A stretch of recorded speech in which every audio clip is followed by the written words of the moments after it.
Beats craze.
Acts 14 and 22, confirming the souls of the disciples and exhorting them to continue in the faith, and that we must, through much tribulation, enter into the kingdom of the Most High. So that's what that fire is, that much tribulation that we have to endure in order to inherit the kingdom. That's what the fire that's being spoken about, that fiery furnace, that fire in which it said that Christ was baptized. It didn't say he was going to baptize with water. It said he was going to come with that fire, right? That fire is that tribulation we must endure. This is Job 36 and 16. Even so would he have removed thee out of the strait into a broad place, where there is no straightness, and that which should be set on thy table should be filled of fatness. That's deep, that's heavy. We shall be brought out of a straight place, which is this hell we're in, right? Into a broad place where there is no straightness. Meaning we ain't going to have any difficulty in the kingdom of heaven. Once we get to the kingdom, there's going to be no difficulty. Our reign and our rulership is not going to be like the so-called white man rulership. Certain crackers still got to go through straightness. They still get headaches. They still have problems that arise.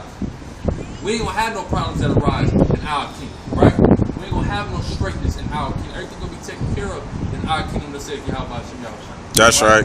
So the Lord said He preparing our table, though. And preparing our table means that the kingdom is getting prepared for. That's what it means by preparing our table, right? So we get ready to leave this place of straightness, okay? Because ain't nothing but straightness for the black, Hispanic, Native American man in America.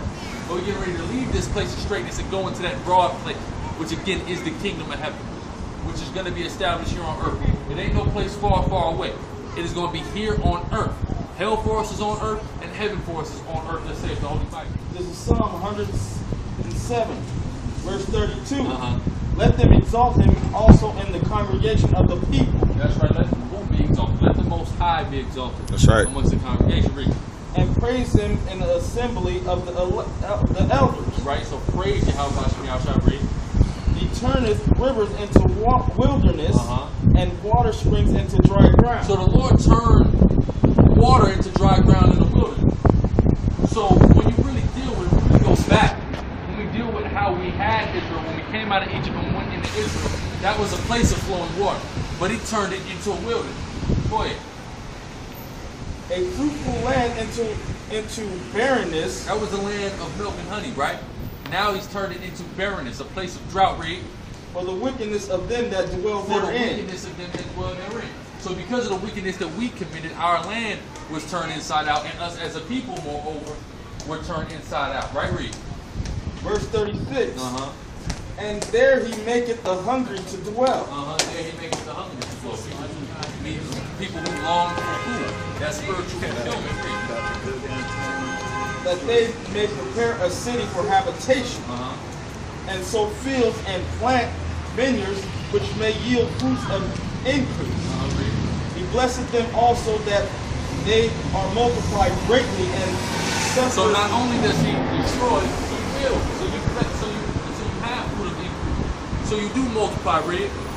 And suffereth not their cattle to decrease, and they are managed and brought through oppression, affliction, and sorrow. Okay, so we are brought through oppression, affliction, and sorrow.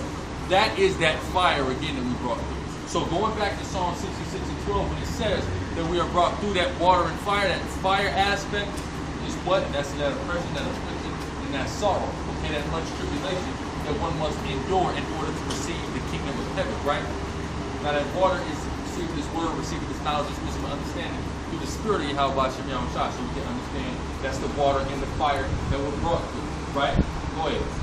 It poured contempt upon princesses and caused them to wander in the wilderness where there is no way. To cause them to water in the wilderness where there is no way. The Black and Hispanic Native American man, we princes in this place, right? That's right. We wandering in wilderness where there is no way. Like a goddamn chicken with our head cut off, lost his hell, right? Go ahead.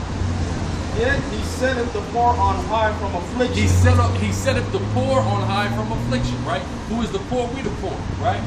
Go ahead. And maketh him families like a flock.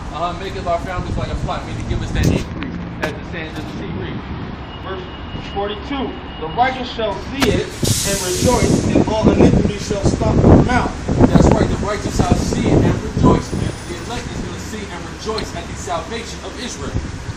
Lord, will we be those men? We're going to be rejoicing when that occurs. Read. Verse 43. Whoso is wise and will observe these things, even they shall understand the loving kindness of the Lord. That's right. Who shall is wise and observe these things? Because we're observing these things. The elect is going to be the ones that observe these things, are going to enjoy the loving kindness of the Lord, the deliverance of the Lord, showing that mercy and that grace upon Israel. The elect is going to be the ones that actually see this happen, and they're going to rejoice in it. Everybody ain't going to get the opportunity to actually watch this occur, but the elect is going to, man. And we the ones that the Lord is showing that mercy on. Lord, will we be them men? Either way, the elect is going to get that mercy, right? Go back to, matter of fact, go back to Psalm 66 and 12. This is Psalm 66 and 12. Thou hast heard men to ride over our heads. So the Lord has caused men to ride over our heads, man. All right, which the man that's riding over our heads primarily is the so-called white man. Right, Ray? We went through fire and through water. We went through fire and water in this goddamn place, right? Now that fire is that tribulation, that affliction, which we already pre-qualified, right? That's the fire, right? The water is this word and receiving this spirit, right? Receiving the truth, read. But thou broughtest us out into a wealthy place. They brought us out to that wealthy place, a broad place, a place of no straightness, which is Israel when the kingdom of heaven is implemented, right? That's what it is. That's what it's dealing with. That's what it's talking about, okay? But see, you people in these churches, y'all ain't got no concept of these churches. You right over there. You think, oh, that may have something to do with Egypt. I don't know. No, this has to do with Egypt, and it has to do with every captivity we came into and out of, but ultimately this captivity right here. Because we're going to go into the ultimate place of the ultimate Broadway, the ultimate place of no straightness, which is unlike anything ever seen on the planet Earth, which is the kingdom of heaven. Right? It's going to be like Eden, but even better than Eden was. It's Isaiah chapter 9, verse 4. For thou hast broken the yoke of his burden and the staff of his shoulder, the rod of his oppressor, as in the days of Midian. For every battle of the warrior is with confused noise. The garments rolled in blood, but this shall be with burning and fuel of fire. So, this third world war and this next deliverance of our people is going to be unlike any other. Because usually what happens is people go to war, garments rolled in blood, the whole nine, bloody battles and all that. But we're dealing with a faggot here at Esau. So, we're playing long range warfare. The Most High is sending missiles. The Russians are going to have the missiles. The Russians are going to send the missiles and blow shit out the sky like that. You understand what I'm talking about? So that's why this whole way it's set up is going to be different, man. It's going to be different. Go ahead, Al. Verse 6. For unto us a child is born, unto us a son is given, and the government shall be upon his shoulder. That's Yahweh Shai.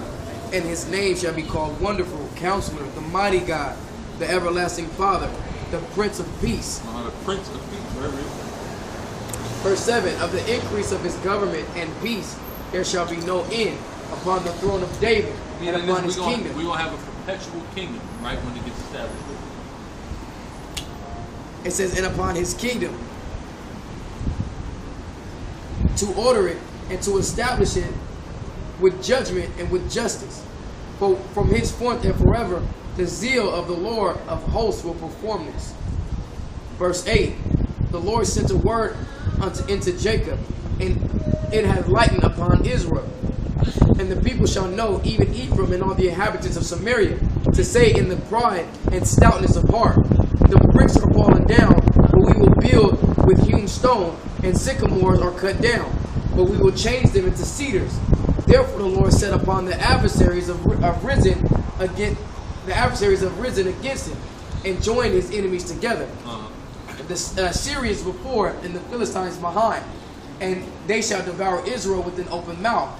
For this is his anger. So it's the heathen. The Lord is talking about how before this kingdom gets established, how the heathen are going to devour us. You know, the many encounters that we have with the heathen, and how the Lord has caused the heathen to get up over us because of our wickedness. Read. For all this, his anger is not turned away, but his hand is stretched out still. But still, at the same time, the Lord still is going to stretch his hand upon those heathens that devour us, because they got to receive their recompense for doing what they did to the Black, Hispanic, Native American man. Go ahead. That's right. Because you got to think about it like this. If you hold the height of the hill, everybody wants your spot. So it's not that. See, because some people will say, well, why did the Lord just have them take you guys over just to turn around and punish them? No, they've always wanted to take us over, but the Lord was always dealing with us, so they was never able to. All right. So the Lord takes that power and that that strength away from us. So then that's when Don't you think they wanted Solomon? Don't you think these motherfuckers wanted Solomon's time? But the Most High, even when Solomon did wicked, the Most High said, "I'm still not gonna let them take this." That's right. They got to take it from somebody down the line or That's something. right. That's right. You know, they just ain't gonna take it from them. You know, It's like America right now. I mean, everybody wants that number one spot. that's why Russia turned them down. That's right. Verse 13. For the people turn not unto him that smitten them, neither do they seek the Lord of hosts. Therefore the Lord will cut off from Israel head and tail, branch and rush Right, in head one and day. tail, right? Meaning the Lord is going to jack our people up. Head and tail, from the top to the bottom of Israel, being jacked up, right, Reed? Verse 15. The ancient and honorable, he is the head, and the prophet that teacheth lies. From old to young, is going to be destroyed. When we cut off here in Israel, and that's what we've seen happen in the past, and that's what we see continually happening. Go ahead. And the prophet that teacheth lies, he is the tail. For the leaders of for the leaders of this people cause him to err. The leaders of our people cause us to err, man. Okay, they lead us astray. They lead us in ways in which they are not expedient. They encourage us to do bullshit. Like I was just getting into one of the older homies from my hood who's now into some Kemetic shit, right? And we was getting into it over Kemet in Israel, and I said, my nigga, let's just be honest. You and your contemporaries, if not you personally, your contemporaries encourage me to sell dope on the streets. And you're telling me you want me to go into a system that wouldn't condemn me for doing that. They also actually use drugs in ancient Kemet, but you are telling me that is better than this. I said the scriptures had me throw an ounce of dope in the trash. You would have been my connect to go get an ounce of dope from. But you got the nerve to tell me that Kemet is more expedient for a black man than the strip. Are you out of your mind? You gotta be. This is where that whole black woman's God book come from. Y'all get the pussy, right? And it's so bomb that you just bow down to it. Like, that's crazy. Yeah. That's crazy. The fact that you're the man. Yeah, you know.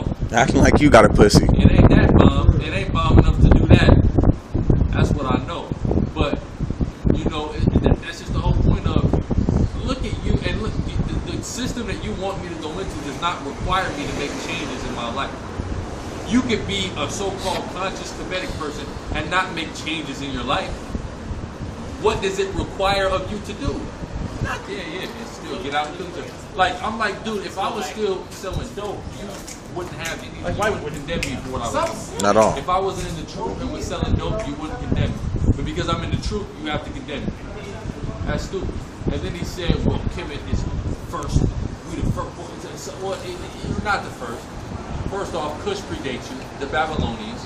Huh. But even if you were the first, why? Because you're the first who makes you the best. What logic is that? This is the child mentality that Kemetic people have. That's the cool thing. They don't even read their shit. They listen to what another nigga read from their shit. They can't read the mental method, so they don't read their shit. A whole bunch. They can't go look at the wall and say, well, look, let's say this. Well, this picture. This means this, and this. I'm gonna tell you this whole story. No, they can't. They don't possess the ability to do it. Man, you is a fucking art gallery. That's all that shit is. You know. Well, the leader of this people calls them to err, and they that are led of them are destroyed. Therefore, the Lord shall have no more joy in their young men, neither shall have mercy on their fatherless and widows. For everyone is a hypocrite and an evildoer, and every mouth speaketh So folly. all of our people that become hypocrites and evildoers, all our people just do wickedness and speak folly and bullshit all day. Look how niggas treat their sons. That Kemetic shit is bullshit, right? Nothing but bullshit. They come out of their mouth. It's folly. All the day long they speak. Polite Nali Muhammad sitting down talking a bunch of bullshit all day. Folly all goddamn day. Go ahead, Al. For all this, his anger is not turned away. So the Lord is angry with you niggas for that. The Lord is continually, they talk about we gotta come up with a socio-economical strategy to lift our people up. No! The shit you talking about is the reason we in this damn hellhole. And we ain't gonna get out of this hellhole if you gonna keep talking about that bullshit. Exactly. Go ahead, Al. But his hand is stretched out still. His hand is stretched out. The Lord is still jacking our people up and we see it every day. Go ahead. For wickedness burneth as the fire, it devoureth the briars and thorns. That's right, go It ahead. shall kindle in the thickets of the forest. That's right. And they shall mount up like the lifting of the smoke. Through the wrath of the Lord of hosts is the land darkened. The wrath of the Lord of hosts. So when you see these missiles coming on this place, the darkening of this place because the sun is going to be blocked out, there's going to be so many missiles in the sky. That is the wrath of the Most High God. Yahweh in the name of the Son, Yahweh. That's right. Go ahead. Through the wrath of the Lord of hosts, the land is darkened, and the people shall be as fuel of the fire. The people shall be as fuel to the fire. So you Kemetic guys and you crackers, all you heathen, all you 2/3 as well, you are going to be fuel to the fire that is going to be perpetually burning in this place. That's all you're going to be fuel to this fire. All right? Go ahead. Says, so like, no man shall spare his brother. That's right. No man shall spare his brother. Okay? Because people, it's going to get just like the Civil War. They said brother was fighting against brother. We're going to see that again, man. We're going to see this civil uprising, civil outbreaks, insurrections, race wars. Back, instead of like we were speaking about that cannibalism earlier, that's going to be on an all-time. People are going to be eating each other. But not in that literal sense. I mean, people are literally going to eat each other as well. But in the sense that everybody's going to be stabbing each other in the back, next door neighbors, lifelong friends, relatives, shit to that nature. As the scripture saying, man, fools shall be those of his own household, right? Go ahead. Where we at? Verse 20. And he shall snatch on the right hand and be hungry. And he shall eat on the left hand, and they shall not be satisfied. They shall eat every man the flesh of his own arm. Because it's going to come a time in this place where nothing is going to bring satisfaction. Nothing is, you're going to, even the little bit of nutrients you get is only going to be just enough to sustain you, but to keep you in want. So you miserably suffer until the time where the miserable work flesh from bone. The Most High is terrible. He's getting ready to do some terrible things to you people. That's right. He's getting ready to reap terrible havoc and destruction on the inhabitants of the earth. Taking his own elect. And it's going to be beautiful when he does. I was. When we party, we're going to rejoice at the fall of these wicked people. That's right. Hey. Okay? Hey, this brother's right. Because especially if our people, y'all don't give no ear to the Lord. So we definitely want to see you goddamn white people go there. You goddamn devils. You ain't done nothing for the person. The only time they hear something is when destruction, like that fire. Yeah, oh yeah. Them fires that happen, that's the only time you guys wake up to real shit. Yeah, when it's in your face. So the Lord is getting ready to send that fire. Maybe they wake up then. Yeah. You know? you just said something. You know, our people are just so damn dumb. Well, amongst me when talking to the little homies today, because you know I'm just out there. They was like, so when do you think the Lord's coming back? I said, I don't know the time, but I'm praying and hoping within the next 2 to 5. He said, well, if it ain't he'll come back in the 2 to 5, then what you gonna do? And so it made me mad, because I'm like, you don't know the scripture, so you don't know. If the Lord don't come back within that time, we didn't do what we were supposed to do. You feel me? We didn't wake everybody up. Niggas is still being. I'm waiting on niggas like you. Exactly. And this is what you gotta put. This is how you gotta put it. Just like we put it a few weeks ago, that like that. We're waiting on you. Yeah. We're not waiting on the Lord. We're waiting on you. How about that? Because the more of you niggas that wake up, the quicker we can get the fuck out of here. So how about we waiting on you? Yahweh Shai said the kingdom of heaven is within you. We waiting on you. How about that? Why don't you wake your ass up and you will be one step closer. Like whatever the fuck happened in '92, all them niggas just lost faith and fucked it all up. Oh yeah, because them niggas wasn't really in it. They wasn't ready. They wasn't in the truth. Yahweh Shai, Yahweh Shai did not want the